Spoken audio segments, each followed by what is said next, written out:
আজকাল ব্যস্ততার কারণে হচ্ছে আমি রেগুলার ভিডিও আপলোড করতে পারছি না, that's why I am sorry, একটু অ্যাডজাস্ট করে নেবেন। যাই হোক, হ্যালো মাঙ্গু peoples, welcome to my new video. And এরকম সন্ধ্যাবেলা অনেক বৃষ্টি হচ্ছিল, তখনই আমি আমার ব্লগটা শুরু করলাম। এই বৃষ্টির মধ্যে আমি হচ্ছে নুডলস খাচ্ছিলাম, যেটা বাসায় রান্না করা হয়েছিল খুবই হেলদি ওয়েতে, ভেজিস দিয়ে, আর সাথে অ্যানিমেশন দেখছিলাম। দেন দেখলাম নেক্সট ডে খুব ভালো ওয়েদার ছিল। এই ওয়েদারে আমি হচ্ছে আমার ব্ল্যাক কফি এনজয় করছিলাম। আর নর্মালি আমি ব্ল্যাক কফি এরকম মগ ভর্তি ছাড়া আসলে খেতে পারি না, অভ্যাস হয়ে গেছে।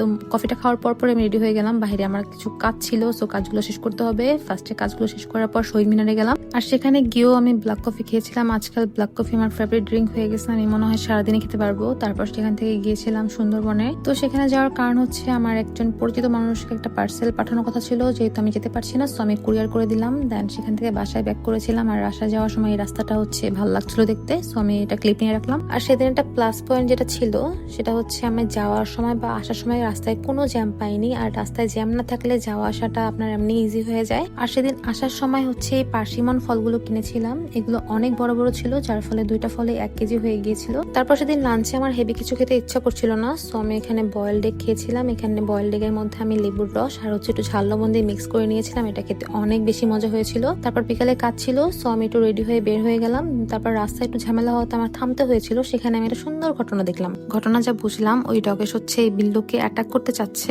কিন্তু আমাদের জন্য পারছে না, সো ওয়েট করতেছে যে কখন আমরা সরবো আর ও হচ্ছে এই বিল্লুকে অ্যাটাক করবে। এই ক্যাট মহাশয় কারো পালা বিড়াল হবে, কজ ও হচ্ছে সেলফ ডিফেন্স একদমই পারে না। তারপর বেচারা বাধ্য হয়ে আমার পায়ের কাছে এসে বসেছিল। যাই হোক, সেখান থেকে গিয়ে হচ্ছে আমি এই ব্ল্যাক কফিটা খেয়েছিলাম। বললাম না, আজকাল ব্ল্যাক কফি আমার খুবই ফেভারিট, সো সারাদিনই খাওয়া হয়। তারপর বাইরে সব কাজ শেষ করে বাসায় ব্যাক করলাম। বাসায় এসে ফ্রেশ হওয়ার পর হচ্ছে আম্মু এই পার্সিমন কেটে দিয়েছিল। আম্মু একটা পুরো কেটে দিয়েছিল, আর অর্ধেক খাওয়ার পর মনে পড়েছে যে ক্লিপ নেওয়া হয়নি। হাসির দিনের চারটা এত বেশি সুন্দর ছিল যে চন্দ্রবিলাস করতে করতে সময়টা কেটে গিয়েছিল। আজ এই পর্যন্ত, সবাই খুব ভালো থাকবেন, আল্লাহ হাফেজ।